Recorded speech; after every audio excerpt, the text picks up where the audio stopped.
I'm bored. Let's read a book. Oh! From the beginning, or at least it had seemed that way to me, we had been destined for Kandar. But understanding that, and finding out that we would actually be leaving Recluce, were two entirely different things. We all waited in the same room where we had first gathered after entering Nylon. This time, each of us went in to see Talron separately. The dark oak-paneled walls seemed even gloomier the second time around, and the pictures of the two masters on the walls seemed to have a more knowing look to them, almost as if they had a secret they weren't about to share. I knew that was nonsense, but when I looked at the man in black, I wanted to shiver. I didn't look at the woman. She reminded me of Tamara, for all that there was no physical resemblance. Samuel went in, and he didn't come out. I presumed he left through the other doorway. Then Talron called for Dorothy, followed by Rin and Merton. Crystal and Tamara each sat on a bench. Crystal sat on the edge, ready to stand up in an instant. I understood. I wasn't about to sit anywhere.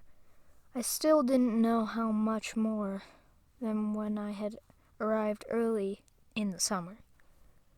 Although I was in better shape and knew enough about half a dozen weapons to get myself into real trouble.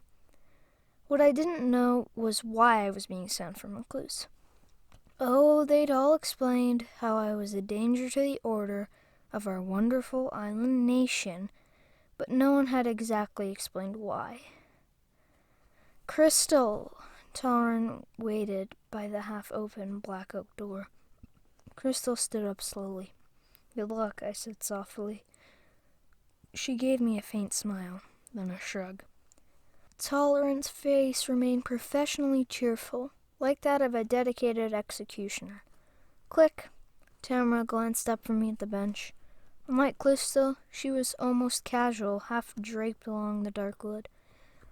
The sharp blue of her scarf and the brightness of her hair made her seem somehow out of place in the somber setting of the anteroom. Fond of older women? No, just like women. I was so darn tired of her edges. She didn't want to understand anything, just to use it, particularly women who don't mind admitting that they're women. Oh, the submissive kind. I shook my head, not bothering to look at her. Good as you are, Tamara, Crystal could cut you into little pieces. That's not submissive, not by chaos or by order. Crystal is my friend, that's the way she wanted it. So you're the submissive one, then. She half smiled, stretching out on the bench, cat-like. I didn't bother answering. Tamara would twist, use anything I said. Instead, I studied the stone underfoot, trying to touch the patterns of its existence, trying to trace out the hidden breaks in the stone. According to Magister Lennet, all materials had patterns. The wood I understood, and were I ever to work it again, that understanding would allow me to craft more finely than most journeymen. The heavier materials like slate, marble, granite, iron were tougher. The stone floors in Nylon were different. All the stone used by the Brotherhood was different. The hidden breaks weren't there, and each paving stone seemed complete by itself, yet fitted into a larger pattern. Worked metal felt that way, but not most stone. Tamara, Talron merely announced her name. As she sat up rather abruptly, I thought about looking up to see her leave, but kept my head down. She'd just turned my concern against me. Click. Alone in the anteroom, I finally sat down under the picture of the woman master. Why did I even care about Tamara? Crystal needed me more than Tamara, didn't she? Tamara didn't need anyone except to insult them in order to feel superior. She was good at that, but because she was better than anyone else, both in brains and physical skills. So why did she keep having to prove it? Laris, Talron's voice was calm, and this time he wasn't smiling. I took a deep breath and rose, wishing I had my staff with me. Everything was packed, but waiting in the room that had been home for late spring and long summer. He held the door open for me, then closed it. I stood by the table where we had eaten so many 8 days earlier. "Sit down, Laris." Tolerant took the same chair, the one at the head of the long table. I pulled out the heavy black chair. This time it moved easily. I said nothing, waiting for Tolerant to say whatever he had to say, since whatever I thought clearly didn't matter. "You could be a problem, Laris. You keep expecting someone to hand you the answers. Life isn't like that. Neither is Danger Guild. Because you demand answers and reasons, no one wants to give them to you." I tried not to sigh. Another lecture I didn't need. "So I will. We've discussed it. You may not believe me now, but try at least to remember what I'm about to say. It might save your life." I almost smiled at the melodramatic touch, but decided to listen. It couldn't hurt. Tolerant waited. Finally, I nodded. "First, you are a potential order master. You have the talents to be a chaos master, but not the disposition. You aren't contemptuous enough, and you never will be. Trying the chaos path will leave you dying young in Kandar, if it doesn't kill you outright. Second, you're strong enough to tempt most chaos masters into trying to corrupt you. Third, you refuse to understand that each master must find his or own meaning in life." Tolerant sighed. The master in silver actually sighed. "Finally, what we're doing to you is unfair." "You admit that?" I couldn't help asking. "We admit it." "Then why are you doing that? I don't understand." "Because your doubts and your open skepticism are enough to disrupt anyone who spends much time with you.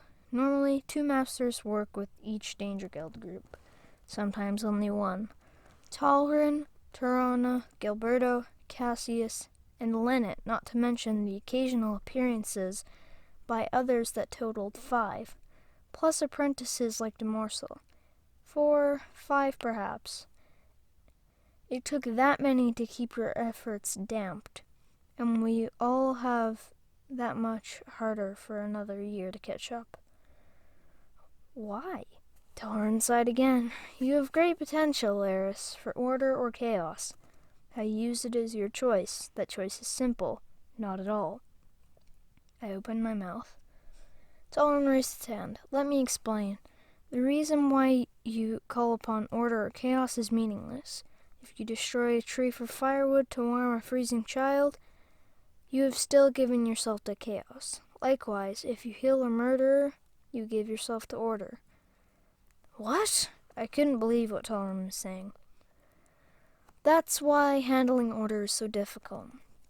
You have to have good intent, and using chaos for a good purpose leads to greater disorder." I still couldn't believe him. "I couldn't even fell a tree to save a child."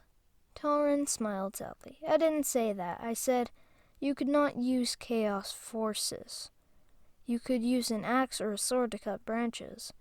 Where physical force doesn't affect human life, it doesn't affect order or chaos either."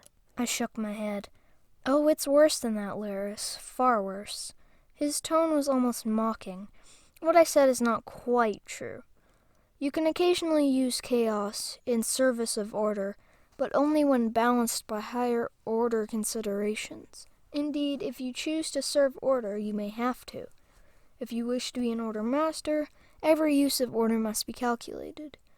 You may be lucky, you may intuitively understand those balances, but without being able to seek such intuition logically, how will you be able to tell the differences between what is intuitively correct and what your underlying desires, and we all have them, to take the easier path? You're asking for a man, a woman, someone who is perfect. Didn't I just tell you we are being unfair?" asked Tolan softly. His tone was not mocking now, just soft. I looked down at the polished surface of the table. Are you done? Not yet. I have to lay our charge upon you. It seems simple. It is not. You must travel Kandar beyond the East Horns to the West Horns, and you must not return until you feel you are ready. You must also travel alone, that is, not in the company of anyone else from Recluce. The heck does that mean? I glared at Torin. He met my glare. You will know what it means. Do you have any more questions? I had lots of them. They were the kind I couldn't ask. Why me?